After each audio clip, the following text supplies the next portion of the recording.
I want to welcome everyone to the Ohr-O'Keefe Museum of Art for today's Our Love Affair with Baseball Luncheon Series, Guest Speaker Series. Today we have an awesome man who has had an amazingly good career in baseball, has done some remarkable things as a player and a coach and a mentor, and I'm going to introduce him in a few minutes. But first of all, per Cooper's request, he asked for baseball weather today and a baseball atmosphere here at the Ohr-O'Keefe, so therefore we have no air conditioning. He wanted it to be just like out at the ballpark for you this morning. But we apologize for the inconvenience we had due to weather, had some issues with the air conditioning service, so please bear with us and bear with it. And if you will, let's pause for a moment and ask for God's blessings. Heavenly Father, we thank you for this day, this opportunity to glorify you through celebrating the great game of baseball. We thank you for everyone involved here at the Ohr-O'Keefe Museum of Art, the team of incredible people and good people that have worked hard to make this day happen, and each of the 26 days that we will meet here and celebrate the game with great guest speakers. We ask you to bless everyone here, their families and loved ones. Bless the food that we're partaking and those that prepared the food. And we just ask you to continue to bless us and guide us. In Jesus' name we pray, amen. This is another outstanding event and another outstanding speaker. And I know, in looking out in the audience, I know several of you have been here numerous times, some of you here for the very first time. But the idea of Our Love Affair with Baseball was conceived late last summer, and I am very thankful to have the role that I have as guest curator in this exhibit and in this amazing community event.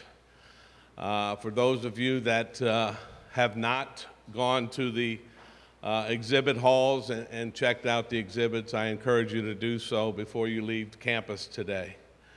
I ask you to support the Ohr-O'Keefe Museum of Art, Executive Director Kevin O'Brien, Curator Ray Miner, and Assistant Executive Carol Messer, and a whole team and staff. They do a marvelous job here, and I'm very thankful to be a partner with them in this project. Today's speaker is a man that I've known most of my life. As a young boy, I was running around the Mississippi Gulf Coast Community College campus following my older brother Pat during his years there as a football and baseball player. And I believe it was during that time where I first met Cooper. But Cooper Farris has had an incredible career in baseball.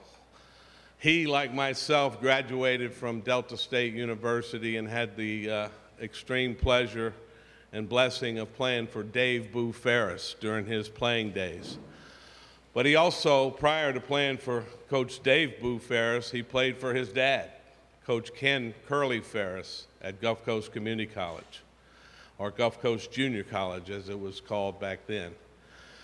Cooper went on to coach high school baseball out in Victoria, Texas for a number of years, came back home to Stone County and Harrison County and coached at Stone High School. And I don't know, I think 1990, he succeeded his dad as head coach at Mississippi Gulf Coast Community College. He's had a great career there, 20 years as the head coach there. And 15 of those years, or 15 of the most recent years until this summer, he was the head coach for the Wareham Gatemen of the Cape Cod League, the prestigious college baseball summer league in Massachusetts that has boasted hundreds of major league players that have played in that league, and I was blessed to play there back in 1979 and 1981. But Cooper's career has spanned a few decades, and he has mentored and helped countless ball players reach the next level. So many have gone on to four-year colleges and gotten their degrees and played NCAA Division I or Division II or NAIA baseball. But he's also led many players to the big leagues or to professional baseball. So I'm going to let him tell you his story, but I wanted to give you a brief recap of what I know about Cooper Farris and the fine man he is, the Christian man he is, his wonderful wife Candy, and his very large family. We're thankful to have them all here today. But without further ado, I want to introduce to you Cooper Farris.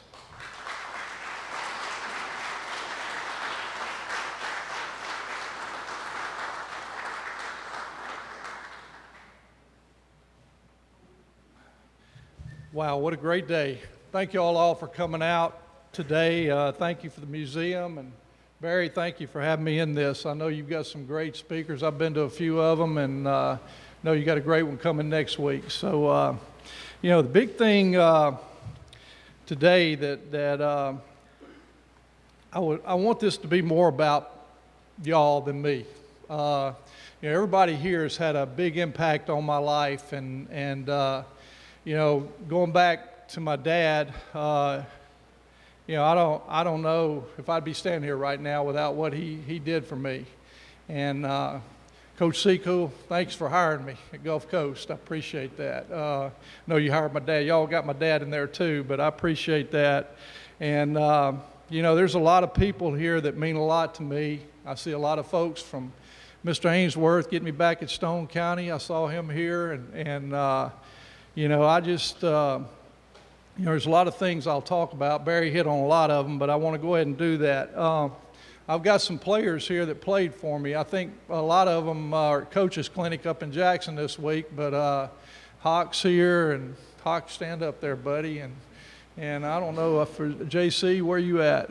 I can't see. JC Heflin back there. I know there's a lot of moms and dads here of guys that played for me. Anybody else I don't see? I didn't see come in. But, you know, I've had a lot of great assistant coaches. I've had a lot of great back girls and back girl sponsors. Marlene was one of my best ones there, and she's right there. And Smokey, my bus driver, is right there. So I've got everybody I need right now to get out of here. But I want to thank my family for being here. I'll get to them at the end here. So, you know, I just want to make sure that I recognize everybody and get everybody that's helped me along the way. I believe that God directs our paths, and I believe He directs them two main ways. I think it's the people that you come in contact with, and I think it's the circumstances that you have happen to you. And, you know, the big thing here is that a lot of you in this room, or everybody in this room, has helped me in some way or some form or fashion. And everybody in this room is helping someone at this point in time in some fashion or way. So just make sure that you understand that whenever you come in contact with someone, that's what you're doing. So make sure we understand that. You know, I've been in contact with a lot of people. Played, as Barry said, for my dad, who pretty much started the program at Gulf Coast. And played for Coach Boo. Those are two Hall of Famers. I couldn't have gotten any better information from anybody than those two guys. And, you know, talking about my dad, he had a lot of great players come through that program. As Barry said, Pat was one of them. And, you know, there's a lot of guys from down here on the coast that got their opportunity to keep playing the game going through Gulf Coast Community College. And, you know, I'd like to think that we've had a big part in a lot of people's lives in doing that. I want to throw out some numbers to you just to show you how far-reaching this is, okay? I've had probably 300 players or more at Gulf Coast Community College in my 20 years there. We usually average about 15 a year, freshmen and then sophomores. And then, that averages out to about that. And what I'm most proud of is out of those 300 guys, 296 of them got their degrees from Gulf Coast. And, that says a lot about the people and the teachers there. There are several of them here today, several Gulf Coast employees here. And, y'all are to be commended for that. But the guys probably didn't like me too much during that time when I go do bed checks and make them go to the learning lab, right, Hawk? And, going by and holding their feet to the fire. But they all had a plan for their lives, and I felt like it was my responsibility to make sure they got that. So, just understand that. Also at Gulf Coast, a lot of people don't know this, but we had 40 guys drafted. That was the most of any junior college in the state of Mississippi and a lot of the Southeast. We had 40 guys drafted out of those 20 years. And that, some years, that first year we had 7, second year, 91. But, that year, a lot of the Major League Scouts would come to watch us play. That was the year Matt Lawton speaking next week. But a lot of Major League Scouts came to watch us play, and they said we would have won the Southeastern Conference that year. And that was a year, Mac, you probably remember going to the World. We went to the World Series and came in 5th in the country. We were the first Mississippi JUCO to win a game in the Junior College World Series, and we just that was Division I back then. I think now they're all Division II. But Jones Junior College, I want to congratulate them. They just won it this year, the Division II World Series. But baseball in Mississippi's always been good, and I got real lucky coming in. That first year, I was in Texas, and I got the call to come over for the interview with Coach Seacool and Dr. Mellinger. And, we were in there, and Coach Seacool wanted to know if I could coach football, so I did that for 2 years for him. And I was in there, I said, this is the middle of June. How am I going to find any players this late in the year, to come up here to play for us this first year? So I got the newspaper out. They had the Sun Herald had the Coast All-Star team in there. And luckily, I got 9 of those guys off that team. I had never seen them play, didn't know anything about them. And 6 of those 9 got drafted that year. So, that was an amazing thing to me. Somebody didn't come in here and see what was down here, And, the big thing that out of those 40 guys that got drafted, 6 of them made it to the major leagues. And that's probably the most in the state of Mississippi also. And, of course, Matt was an all-star in the major leagues for the Twins. So, that's a lot of numbers there. And just going on to where I've been, the Cape, and the Harrisonburg Turks in the Valley League in Virginia are 2 collegiate summer leagues where they play with wooden bats, and the scouts want to see if they can hit with the wood and do all that. And out of those years, those 22 years, I've had probably 55 of those guys make it to the big leagues, and got 30. I think I pulled it up the other day. I got 34 playing right now on major league teams. Candy and I got to last year go out to see the Astros and the Royals play in the playoff game out in Houston, and I had 5 of them on that team, and one from right here on the Gulf Coast, Tony Sipp, that played for me at Gulf Coast. And had Dallas Keuchel, had Pat Neshek, those guys, George Springer, the right fielder. Some of y'all go to the Astros games. Colin McHugh, another pitcher for him and Keuchel together, I think, won 40 games for him last year. So, it was fun seeing those guys. It's fun watching them. Every day I pull up the paper, just see how my guys are doing and see what they're up to, and a lot of them stay in contact with me. Kyle Schwarber, if y'all are big Cubs fans, I don't know if anybody is, but Kyle got hurt this year, but he led the Cubs to the playoffs for the first time since the GOAT. And, he played for me. So, there have been a lot of great players come through. And, I think I've got 141, I figured out the other day, in the minor leagues trying to make it up. So, Witt's one of them. So Witt played for me. He's a Delta State guy. and he's with the Mets organization now and doing well. But, you know, the big thing is I want you to understand that how far-reaching this is. You know, all these kids that come underneath you or come around you are going out and being around other people. And, you know, they're going to change lives. Every one of those guys are going to change lives, just like every one of y'all have had a direction for me. And I just want to thank you for all that, and I want you to be aware of that, you know, when I look at the players that I've had come through, and I know my dad felt the same way, that we tried to make responsible, good men out of them and make them good people. And I'm proud of every one of them that's been through there. And I tell them that every time I see him. Hawk probably gets sick of me because I see him every day, and I tell him I'm proud of him.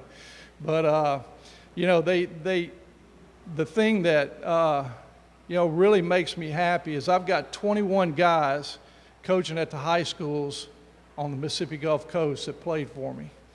21. And those guys are all out there touching lives all across the coast from St. Stanislaus to Pascagoula. And that just, that's, I hope they take it as serious as I did. I know they will because they're good people. And I know they're doing a great job, and I hate playing them. You know, I help out a little bit at D'Iberville now and with one of my former players, Craig and Gilbert. And, you know, I see all these guys, and I hate playing them because somebody's got to win, somebody's got to lose.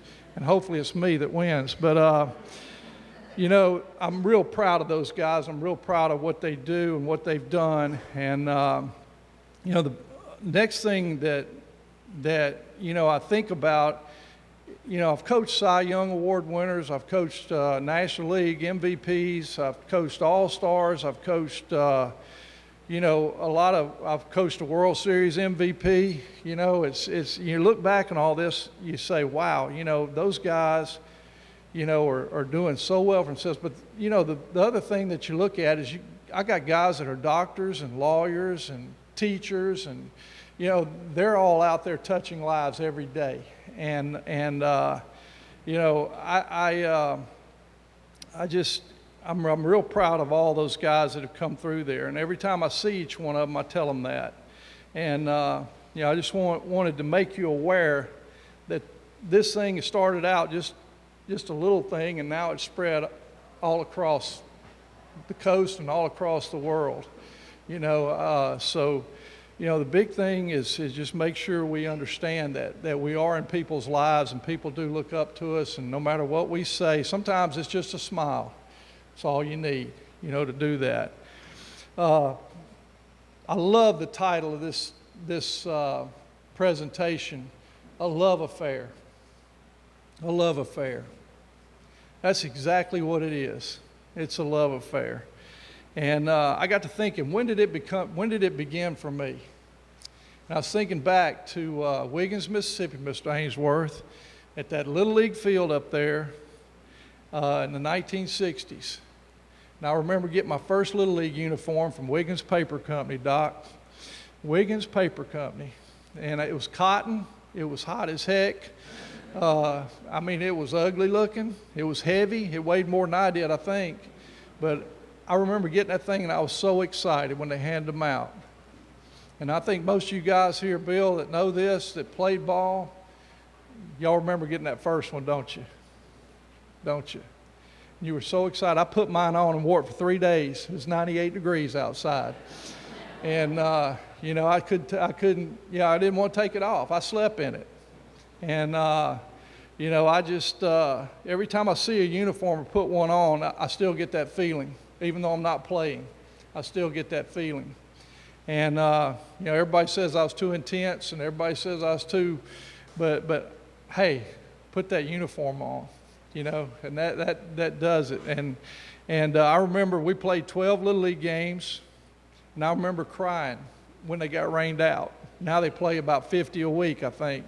But I remember that made me appreciate going on that field. And, you know, we didn't make up rainout games. So, you know, hopefully we got 10 in during that year. But, you know, I think about all this stuff, and I think about the love affair, and I wanted to just, what does a love affair consist of?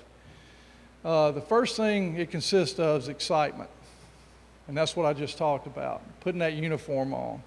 You know, I remember Dizzy Dean came in and gave us a baseball. We made the all-star team, and he gave us a baseball. He was from there in Wiggins, and he used to play golf there all the time. And I remember on Sundays, we used to watch him on the Sunday game of the week.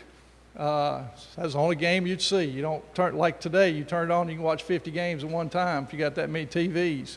But, you know, watching him and Pee Wee Reese and him singing the Wabash Cannonball, and hear this big man, larger than life, that pitched in the major leagues, it was everybody's hero, was standing there giving me an autographed baseball of my favorite team, Wiggins, Mississippi. And, you know, I think the love affair is blossoming at this point in time. And we used to listen to the Cardinals play at night on radio station in Memphis, and my dad used to get mad at me on those days because on those Sundays after church, because I would take all my baseball cards out and lay them around the floor and put them in positions. And when somebody come up to bat, I had that card. I'd put it up there, and they'd run to first, run to second, so I had the whole floor blocked off.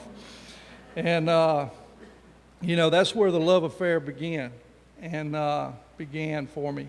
And, you know, it's continued. Even though I'm retired from that, I'm still working in baseball and still doing things because I love it. And some people have asked me, why don't you just stop and play golf, you know, every day, which I could do that. I do it anyway. But, you know, I still love being around it. I still love being around the guys. And I still love teaching the game. And I feel like I'd be cheating myself and others if I didn't do that. Second thing it consists of, I think, is fear. Y'all remember your first girlfriend or boyfriend, you know, you got a little fear there, don't you? You know, you don't want to eat because you don't want to have stuff all over your face and all that. Well, I think the love affair with baseball, I think baseball, every player that's gone through it has had a fear of messing up. You know, and I used to tell the guys that played for me all the time, I said, you know, baseball is the only sport you can't hide. You're out there, everybody sees you. When that ball's hit to you, if you don't get it, everybody knows it's you. You can't hide, you know. Even though Coach Sequel knew whenever somebody didn't make a block, but most fans don't know that. They can't see it because it's a big jumbled up mess out there. But, you know, everybody sees you out there, you know, and everybody knows it's you messing up. You can't crawl under the base. So there's a bit of fear there, and what we try to teach our guys is how to handle that fear, how to turn that fear into a positive, you know, make them play harder. And, you know, that's the big thing. The third thing I think with this is commitment. I think for any love affair, you got to be committed to it. And I used to talk to my guys all the time about commitment. Stay committed to what you're doing. Our practices were fast and furious. Guys got after it, and you had to be committed to it. You couldn't take a day off even in practice. I wanted the games to be easy for them. I didn't want practices to be easy. So, you know, you got to have a little commitment there. You got to, you know, I used to tell them all the time, while you're not working, somebody else is, and they're going to take your place. You know, I used to tell them there's 16 community colleges out there in the state at that time playing baseball, and, you know, 16 second basemen are out there, 16 catchers are out there, you know, and they're all trying to get what you're trying to get. So what's going to matter is who works the hardest. So you got to stay committed, you know, and you got to be committed through your bad times and your good times. Baseball is the only sport you can fail 7 times out of 10 and be really good at it and get paid a bunch of money.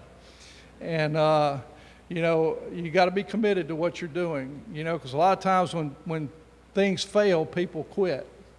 And that's why I love baseball players, because they've learned to battle through those failures and keep on going. That's why a lot of them are successful in life. And the fourth thing I think with this is teamwork. I think you got to be a team. There's no individuals. There's no I guys out there. And you got to work with your teammates. It's got to be a coordinated effort. And I think you got to, and like in any love affair, you got to have teamwork. You know, there's going to be things that I do that Candy doesn't like. There's going to be things that she does that I don't like. But it's teamwork that makes this thing work. And, you know, you got to have that. I think another thing is respect. I think you have to have respect for each other and your other team that you're playing. You got to respect other people's feelings. And, there's going to be guys on your team that need picking up today. There's going to be guys on your team that are not having a good day. So you got to respect what other people are doing and do that. And the fifth thing I think is you got to have sacrifice. I think everybody's got a sacrifice in a love affair. There's some things I want to do, but I can't do because I know she wants to do it.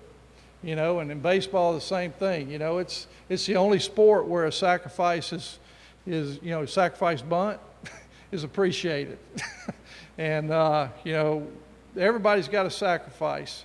And there can't be any jealousies. And I think that's one thing that our guys did. I never treated anybody any different. The starting nine got the same at-bats and batting practice and the same practice as other guys did. And nobody was treated any different. I don't believe in doing that. And I wanted to make our guys aware that each one of them was just as important as the other. But the big thing is a lot of love affairs end in those jealousies, don't they? Right? Worried about what somebody else is doing instead of what I'm doing. And, I think the big thing is that, this is a love affair. And it's got a hold of me. I know it's got a hold of everybody in this room, or you wouldn't be here right now. And I feel bad for some of you ladies that had to come, but it's a love affair. And Bryant Gumbel said, Coach Sequel, don't get mad at me, but he said all the other sports are just sports. Baseball is love. And Billy Martin said, y'all know Billy Martin, he said, I don't know if he ever loved anything, but he loved baseball. He said, I really love the togetherness in baseball. That's a real, true love. That's a real, true love. And that's what we try to develop on our teams. And then, of course, the most quoted guy in baseball, Yogi Berra, about love, he said, love is the most important thing in the world, but baseball's pretty good too. So, I just want to let you know that this love affair has allowed me to see things and do things that I never would have done. And I don't even know how it all happened. I look back on it now, I guess just loving the game and being in the right place at the right time. And, it's taken me from those little league fields of Wiggins, Mississippi to Fenway Park in Boston. And, and a lot of places in between. And I look back on it now and I just can't fathom all the things that God's blessed me with. And the most important thing He's blessed me with is my family. And some of them are here. My two daughters are working. I don't think Lauren made it. Yeah, there she is. Thank you, Lauren. She's a teacher. She's touching lives. And you got anybody with you? Okay. My other daughter, Lindsay's a doctor, and she's working today, couldn't get off. But I have a lot of them here with me today. I got Casey and Jeremy, and Jackson and John Lowry, and Brett and Mamie, Lindsay's husband, and all of y'all. But, the big thing is, am I through with baseball? No. I'm never going to be through with baseball. I got to go. Mamie and Betsy are playing for the Bode Bombers in the league down here in Gulfport, and Jackson and John Lowry are playing for the Mets and the Royals in the Woolmarket League.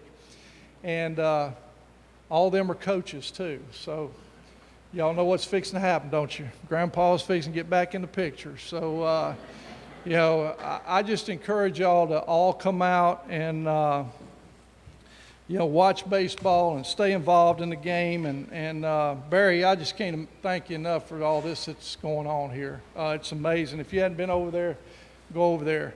But the last thing I want to say to you is, keep your eye on the ball, okay? Keep your eye on the ball. And always chase your dream, okay? And always chase your dream. Brett played at Delta State too. Always chase your dream, and just remember, it'll get a hold of you, You spend all your life wanting to learn how to grip the ball, and it ends up gripping you. So it's gripping me bad right now. So thanks for everything, and thanks for having me here, Barry. I don't know if I need to go longer, but I'll be ready to answer questions if anybody wants any. Huh? No. First of all, we want to give Coach Thanks, Farris, Mo. Cooper Farris.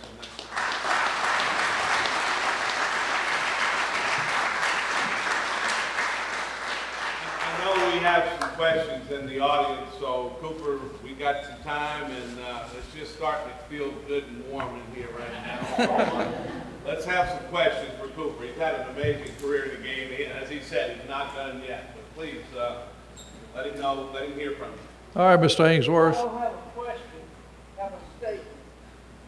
I gave Cooper his first coaching job. I organized the senior league in Stall County, 13, 14, 15-year-olds, and Cooper was one of our coaches that first year that we had it up there. And he did a fabulous job. Apparently, the bug bit him. I was bit. Yeah, thank you, Mr. Ainsworth. He was on school board, too, that got me in there to get the Stone County job. I'm glad I went that direction, too. I had about 4 jobs that year that I could have had, but I came back home. Yeah, when I was coaching those, yeah. I coached his sons, too, so. All right, Mike. Just 2. We were in the championship game 9 times. That's one of the things that bothers me more than anything else. But once you get in the loser bracket, it's tough.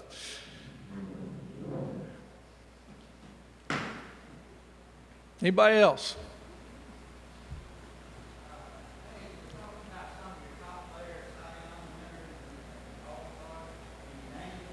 Yeah, I figured somebody would ask me that, so I actually brought this list. Well, I already talked about Matt Lawton at Gulf Coast. I don't know if any of y'all did anybody go to the Brewers game when they played down here, when the Brewers major league team was down here?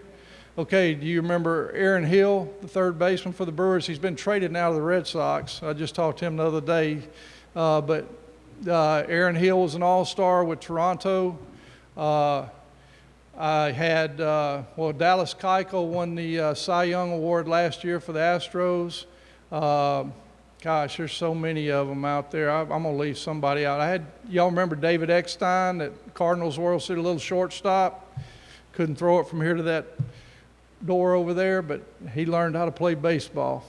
Juan Pierre, remember Juan was a National League MVP. Gosh, it's just, there's so many of them. I don't know if I can get them all. I'll leave somebody out, but those guys, were some of the major ones that Schwarber last year that wore the Cubs, got them to the World Series, a rookie that hit all the home runs. Those guys, what's amazing too, and Candy gets mad, but I'll get phone calls from them all hours of the night. I even, Father's Day, 2 of them sent me Father's Day, said I was the closest thing to a dad they had. So that made me feel real good. So but I still stay in contact with all of them and try to keep up with everybody. But those are some of the big ones. I mean, you can pick a team out, and I probably got 2 or 3 guys on it. That's why I watch those games every night on TV, flipping channels. What did Curtis say when you took the first job? Go get them. He said, I said, you got any advice for me? He said, nope.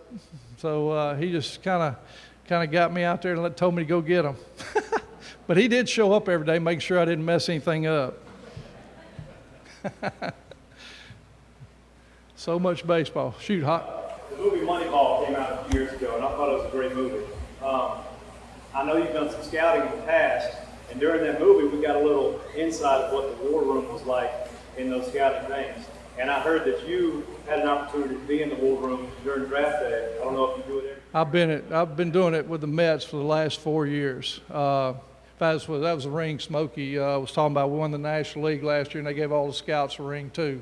So, yeah, I've been in there. Hockey's probably the craziest thing you've ever seen. There were 1,200 names on the board.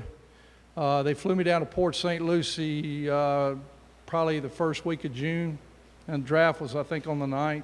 And we got in the room there, and you know, they got catchers listed: first baseman, second baseman, shortstop, third baseman, left field, center field, right-handed starting pitching, left-handed starting pitching, relievers. They're all on the board. There's 1,200 names up there, and we have to. There were 35 guys in the room. They had a lot of area scouts, a lot of their national cross checkers, of course, the scouting director, the general manager, Sandy Alderson, and J.P. Ricciardi, who's his assistant, GM. And I'm sitting there, you know, thinking, what's a guy from Wiggins, Mississippi doing back in here? But no, I was sitting there. I had to stand up. I had to do the Cape League reports for them. And so I had to stand up in front of all those guys and give my reports. Of course, all those guys that scouted them at their colleges, you know, that spring. And so there's a lot of which guy's the best, you know. And what they did is they rank them, the best first baseman, the next best one, the next best one. Everybody stands up and give their spiel. And then you just wait for draft day. You already have. They had the 19th and the 31st pick this year. They got two pitchers. One of them was actually one of mine, Anthony Kay from UConn. But both first picks were Cape League guys. A right-handed pitcher, Dunn, from Boston College, and him. But then after that, it moves pretty quickly. But as soon as a name's called out, a name's taken off the board, thrown in a garbage can. You know, so, you know, the biggest thing that they asked me about was character. Of course, everybody's got arms and legs. I used to tell my guys that all the time. Everybody's got arms and legs. You know, you got the same arms and legs as Hank Aaron. You know, he didn't get an extra one. I said, what you do with that is what's going to happen to you. And, you know, that's basically what they were interested in, character. There was one pitcher in particular they asked me about. And I said, well, I talked to his coach, and he said he's 6'8", 260 pounds, throws 97 miles an hour, but he's a horse's butt. They took his name and threw it in the garbage can. So understand character is important. You're going to spend millions of dollars on somebody like they did on Barry. Barry wasn't one of those guys. So you better do what you're supposed to do. And but hockey, it's an amazing thing to watch at. It's just crazy. It's crazy how they go through all that, you know, to get everything done. But it was fun watching it, you know, watching names go, and then the next guy moves up, you know, and what do we need? What do we need here? You know, so that's basically how it worked. It's pretty crazy. Plus, I like looking at the money slots they had up there, how much each guy was going to get, you know, first. You know, that was pretty cool. That's one thing that makes me mad. I didn't get those millions. What else? I just got another statement. I just know that when I spent my 2 years as Gulf Coast, I mean, it's unbelievable how much that I knew you cared about us. But whenever we were getting coached up by Coach Farris, whenever we're getting coached by you, he would always talk about people that he's talked to, or people that he knows in the game. And it's incredible how many people that he knows all over the country and involved in such high levels of baseball, and the knowledge that he shares or gains from knowing these people. We used to be hitting, and I wasn't the greatest hitter in the world, and he worked with me, and he put me in the game when I was hitting good, so I had a high average only because of that. But we would be swinging, and he'd just be talking about how he was just on the phone with Tony Gwynn the night before, and y'all know Tony Gwynn was one of the greatest hitters that's ever played the game for average-wise, and it's incredible that he knows so many people in the game, and I don't know how you met all those people or know all those people, but it's just a very That's what I say. I look back on all this. I met Tony Gwynn. I'm going to tell you how I met him. I walked in. I was at a baseball convention in January in San Diego, and I walked in. Keep you on the ball, Casey. I walked in, and I said, I'm going to go see what the Jack Murphy Stadium looks like. That was back before they got in the new stadium. And I got on a trolley and rode over there by myself. There was a door open, and we went in, and there was a guy out there hitting on the field off a tee. It was him. And the big thing, I said, do you know Matt Lawton? That's always a good. And he said, yeah. He said, they call him Little Tony Gwynn. I said, I know that. And I said, he played for me. He said, really? So that's the nature of that. And his son actually played in the Cape, Tony Gwynn Jr. So, but there's so many people. Barry, you know, that book with Coach Boo, you know, the teammates. You seen that book? Yeah, have you read it? Well, the 5 guys in there, Bobby Dorr, Ted Williams, Dom DiMaggio, Coach, and Johnny Pesky. You know, Coach Boo and Johnny Pesky. And I have been honored to have met every one of those guys except for Bobby Dorr, and he's out in Washington State. So I got to meet every one of those guys. Coach arranged some things for me, and Dom DiMaggio lived about 5 miles from me in the Cape, and he looks like a dentist. He's a little, you know, he just doesn't look like a baseball player, and doesn't talk. That's the most awkward situation I've ever been in, because he didn't talk. I got to go eat breakfast with him at his house, and he didn't talk, and I don't talk much either like that. And I said, well, I guess I better go. And he said, good. So I called Coach and said, Coach, this wasn't a good idea. Anybody else? I know y'all are burning up. Let's hear it for Cooper one more time.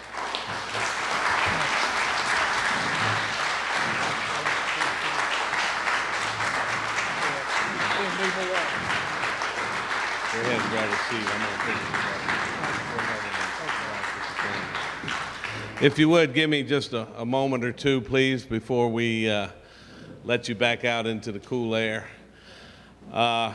Amazing stories from Coach Farris and his career in baseball. And the one thing that I just kind of want to follow up on is the number of lives that are touched by coaches. You have parents, and you have teachers, and you have people in the community that make impacts on people's lives. But when you come across a coach that cares, such as Coach George Seacool, he's of the football sport, and certainly has earned every accolade that has come his way. But the number of players that come from under his program that played for him, just like Coach Farris in baseball at Gulf Coast Community College, the impact and the stamp that is on every one of their guys is amazing. And Cooper and I both played for Coach Dave Boo Farris. And no one in the state of Mississippi has impacted more baseball players and players that don't even know Coach Farris, but they had coaches that were touched by Coach Farris. And the same thing goes for every person that Cooper has touched during his career. And it means so much. And I know I played for many coaches. And I just commend Cooper for his dedication to the game, his love affair with baseball. And there's nothing else like it. And but the part about making that impact in people's lives and helping people and have them go on and share those lessons and those messages and those life lessons that were passed down to them, that's the beauty of baseball. The wins and losses, they matter, but what's more important is the lives that are touched in a way that makes kids special, feel special. And everyone that's ever put on a uniform, as Cooper said, has lived the dream. A lot of us have to take it off earlier than others. But to wear the baseball uniform and play this great game, at no matter what level it is, it's a gift from God. And I just want to commend Cooper one more time and thank him for his career in baseball and the lives that he's touched.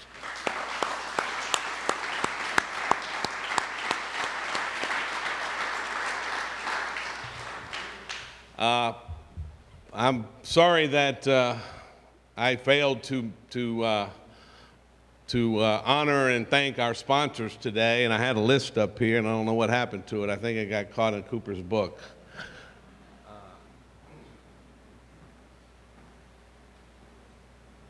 I would be remiss if I didn't thank these people. And first off, we want to thank Jeff O'Keefe and the O'Keefe Foundation and the Ohr-O'Keefe Museum of Art. If we could give them a hand, we sure would appreciate it. Some of our sponsors are Warren Pavin, Bienville Orthopedic, Sal and Mookie's, Encore Rehab, Bancor South, Mississippi Power, Neil Schaefer, Mary Mahoney's, Stephen Perisic, M&M Shrimp, Gulf Coast Produce. Our media partners are iHeartRadio, WXXV TV, The Sun Herald, Coast Transit, and JZ 94.5. And we want to thank the man behind the camera, Augie Taccone, who's been here every week, and he's been documenting these luncheon series. And when this is all said and done in November, we hope to have something that we can market to the community that will give them reminders and give them glimpses of what goes on here every Friday. I want to thank you for being here again. I want to ask you to tell somebody about this. Next week, we have one of Cooper's star players, Matt Lawton from Gulfport, played at Harrison Central High School, played for Cooper in 1991, the year that they went to the Junior College World Series. Matt had a great career, but also Matt had an older brother, Marcus, that had a short stay in the major leagues, but had a great career in the minor leagues, and was in the Mets organization when I played many moons ago. So Marcus and Matt, we're going to have a doubleheader here next Friday. And I'm sure Marcus will take the microphone. He's a little more outspoken, and he carries a big stick, but Matt is a little more soft-spoken, but Matt was a two-time All-Star. And Matt is working with youth players in the Harrison Central Gulfport community for many, many years. And they're both good ball players, but they're good people. And please tell others about it. Please be here next Friday. And then 2 weeks, we have Steve Smith, also from Gulfport. Had a great career as a player, was a pitcher at Baylor University. Pitched in the San Francisco Giants organization for 6 years, reaching the AAA level, and spent 21 years as the head coach at Baylor University. Steve is in the process of following God's lead and see where his next coaching position or his next position in baseball will be. But thank you for being here. Thank you for celebrating baseball. Please support the Shuckers. Please support baseball in your community. And just thank you. God bless. Have a wonderful weekend.